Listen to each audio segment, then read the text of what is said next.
यह मोक्षदा नाम से प्रसिद्ध है। इस दिन दामोदर भगवान की पूजा की जाती है।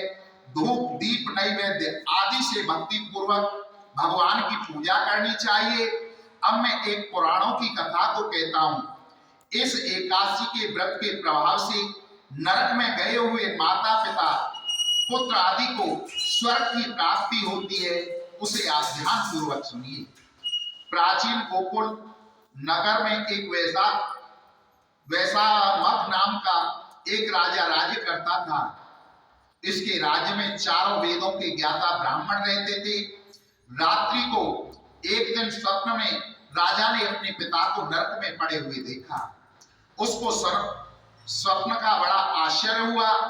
प्रातःकाल होते ही वह ब्राह्मणों के सामने गया और अपने रात का सारा सपन कहा। हे ब्राह्मणों, रात्रि में स्वप्न में मैंने अपने पिता को नरक में पड़े हुए देखा है। उन्होंने मुझसे कहा है कि हे पुत्र, अब मैं नरक भोग रहा हूं, मेरी यहां से मुक्ति करो। तो मैं क्या करूं, कहां जाऊं? इस दुख के कारण मेरा शरीर तप रहा है। आप लोग मुझे किसी प्रकार के तप दान आदि बतलाइए जिससे मेरे पिताजी की मुक्ति हो गई। उस उत्तम पुत्र का जीना व्यर्थ है जो अपने पिता का उद्धार न कर सके। राजा के ऐसे वचनों को सुनकर ब्राह्मण बोले कि हे राजन, यहां से करीब वर्तमान भूत भविष्य के ज्ञाता पर्वत नाम के एक ऋषि का आश्रम है। आप सब वहां चल करके ये बात पूछिए, इनको अवश्य ही बता देंगे। राजा के ऐसे वचन सुनकर मुनि के आश्रम पर गए। उस समय चारों वेदों के ज्ञाता पर्वत मुनि दूसरे ब्राह्मण के समान बैठे थे। राजा ने जाकर उनको साष्टांग दंडवत प्रणाम किया। पर्वत मुनि ने उनके संदेहों पर कुशल क्षेम पूछी। तब राजा बोले कि हे देवर्षि, आपकी कृपा से मेरे राज्य में सब कुशल हैं, परंतु मेरे मन में अशांति रहती है, उसका कुछ उपाय कीजिए। ऐसा सुनकर पर्वत मुनि ने एक मुहूर्त के लिए अपने नेत्रों को बंद किया और भूत भविष्य का विचार करने लगे। हे राजन, मैंने योग बल के द्वारा तुम्हारे पिता के समस्त कर्मों को प्राप्त कर लिया है। उन्होंने पूर्व जन्म में कामातुर होकर सौत के कहने पर एक स्त्री को ऋतुदान मानने पर नहीं दिया था। उसी पाप कर्म के फल से तुम्हारे पिता नरक में जाना पड़ा। तब राजा बोला कि हे भगवान, मेरे पिताजी के उद्धार हेतु आप कोई उपाय बतलाइए। तब पर्वत मुनि बोले कि हे राजन, मार्गशीर्ष मास के शुक्ल पक्ष में जो एकादशी होती है, उस एकादशी को आप उपवास करें और पुण्य अपने पिता को संकल्प के द्वारा छोड़ दें। इस एकादशी के पुण्य के प्रभाव से अवश्य आपके पिता को मुक्ति होगी। मुनि के वचनों को सुनकर राजा अपने महलों में आया और अपने कुटुंब परिवार के सहित मोक्षदा एकादशी का उपवास किया। उस उपवास के पुण्य को राजा ने अपने पिता को संकल्प करके छोड़ दिया।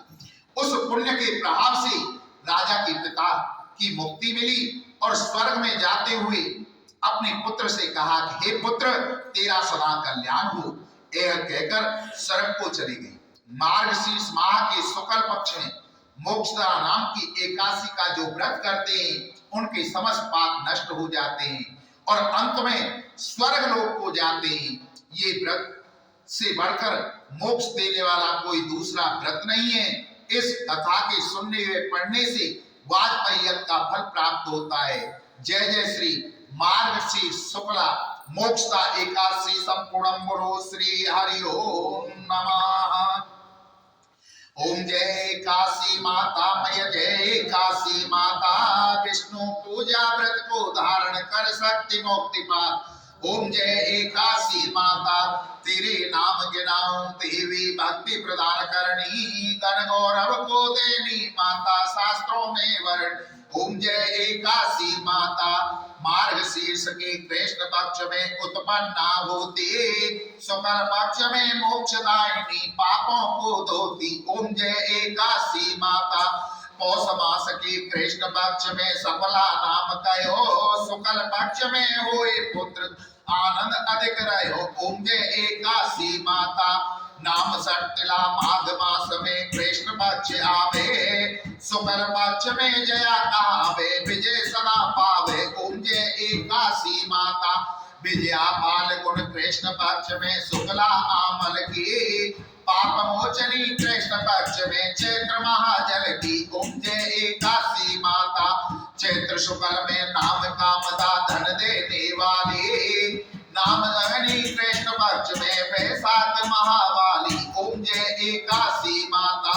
शुक्ल पक्ष में होए मोहिनी अपराजेश कृष्ण पक्ष, नाम निर्जला सब सुख करणी शुक्ल पक्ष रखी कुंजे एकासी माता। योगिनी नाम आषाढ़ में जानो कृष्ण पक्ष वर्णी, देवसेनी नाम कहायो शुक्ल पक्ष धरणी ओम जय एकासी माता। कामिका श्रावण मास में आवे कृष्ण पक्ष कहिए, श्रावण शुक्ला होए पुत्रदा आनंद से रहिए ओम जय एकासी माता। अजा भाद्रपद कृष्ण पक्ष की परवर्तनी शुक्ला, इंद्रा आसन कृष्ण पक्ष में त्रसे भवसागर निकला ओम जय एकासी माता। पाषाण कुशाले शुक्ल पक्ष में पापहरण हारी, रमा मास कार्तिक में आवे सुखदायक भारी ओम जय एकासी माता। देवोत्थायिनी शुक्ल पक्ष में दुख नाशक मैया, लौध मास के करो में विनती पार करो नैया ओम जय एकासी माता। शुक्ल लौध में होए पद्मनी दुखदारिद हरणी, परमा कृष्ण पक्ष में होती जनमंगल करणी ओम जय एकासी माता। जो कोई आरती एकासी की भक्ति सहित गावे, जय रघुनाथ स्वर्ग को वासो निश्चय ही पावे ओम जय एकासी माता। गुरु एकासी मैया की जय, गुरु आनंद कंद भगवान की जय, गुरु राधा कृष्ण भगवान की जय। श्री नारायण उवाचे, हे लक्ष्मी, अब 18वें अध्याय का महात्म सुनो।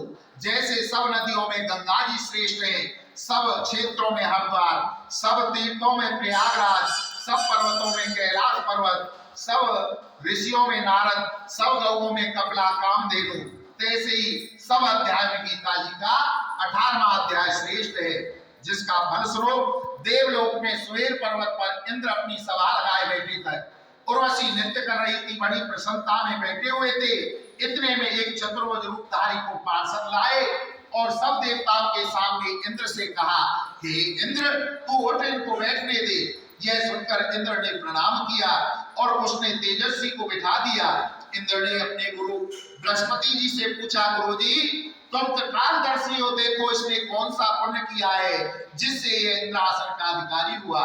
मैंने जब कई अश्वमेध यज्ञ किए तब मुझे आपने इंद्रासन का अधिकारी किया था। मेरे जानने में इसने कोई पुण्य व्रत यज्ञ दान नहीं किया, विशेष मंदिर ठाकुर नहीं बनवाया, तालाब में कूप नहीं लगवाया, किसी को अभय दान नहीं दिया। देवगुरु बृहस्पति जी ने कहा कि नारायण जी के पास चल करके पूछते हैं। तब राजा इंद्र, बृहस्पति, ब्रह्मादिक सब देवता नारायण जी के पास गए। जाकर के दंडवत प्रार्थना पूर्वक कहा कि हे स्वामी, दास सहायक भक्त रक्षक, आपके 4 पार्षदों ने लाकर के एक तेजस्वी स्वरूप को इंद्र आसन पर बिठा दिया, मुझको उठा दिया। मैं नहीं जानता उसने कौन सा पुण्य किया। मैंने जब कई अश्वमेध यज्ञ किए तब मुझे इंद्र आसन का अधिकारी किया। इसने एक भी अश्वमेध यज्ञ नहीं किया, मुझे आश्चर्य है। तब श्री नारायण जी ने कहा कि हे राजेंद्र, तू डर मत, अपना राज कर। इसने बड़ा गुण उत्तम पुण्य किया है। इसका नियम था कि नित्य प्रतिदिन स्नान करके श्री गीता जी के 18वें अध्याय का पाठ किया करता था। इसके मन में भोगों की तृष्णा रहती थी। जब इसने देह छोड़ी तो मैंने आज्ञा की कि जाओ पार्षदों, पहले इसको इंद्रलोक के सुख भोगने दो। जब इसका मनोरथ पूर्ण हो जाए तो मेरी सायं मुक्ति को पहुंचाना। तुम जाकर के भोगों की सामग्री जमा कर दो। तब राजा इंद्र और सब देवताओं ने जाकर भोगों की सारी सामग्री जमा कर दी।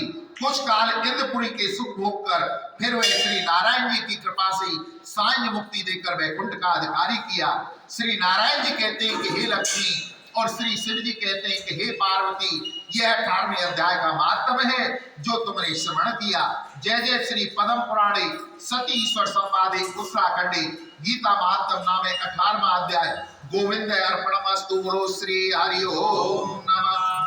ओम जय गीता माता मय जय गीता माता, सुख करणी दुख हरणी तुमको जग ज्ञात। ओम जय गीता माता, ममता मोह अज्ञान को छिन में नाश करे, सत्य ज्ञान का मन में तू प्रकाश करे। ओम जय गीता माता, शरण तेरी जो आवे तेरे मत गैन करे, पाप ताप मिट जावे निर्भय सिंधु करे। ओम जय गीता माता, जब रण क्षेत्र में शोका धीर हुआ, कर्तव्य कर्म तज बेटा बहुत मलिन। ओम जय गीता माता, तब श्री कृष्ण चंद्र की मुख से तुम अवतार लिया, तत्वात समझा कर उसका उद्धार किया। ओम जय गीता माता, शरीर जन्मते मरते आत्मा विनाशी, शरीर को दुख व्यापे आत्मा सुखरासी। ओम जय गीता माता, शरीर की ममता मन से त्याग करो, आप ब्रह्म को चीनो उससे अनुराग करो। ओम जय गीता माता,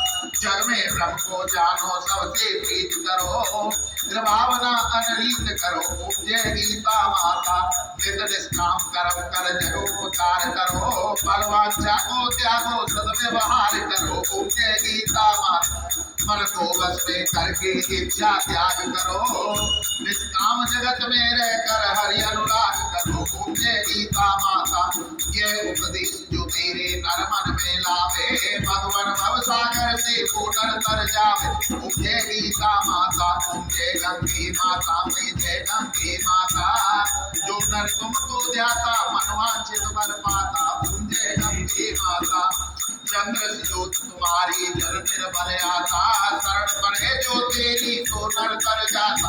ओम जय गंगे माता, पुत्र सगर के तारे सब जग को ज्ञाता, कृपा देश तुम्हारी तिरुवन सुखदाता। ओम जय गंगे माता, एक बार जो तेरी शरणागति आता, यम की त्रास मिटाता परम गति पाता। ओम जय गंगे माता, आरती मात तुम्हारी जो व्यक्ति गाता, दास वही सहज में मुक्ति को पाता।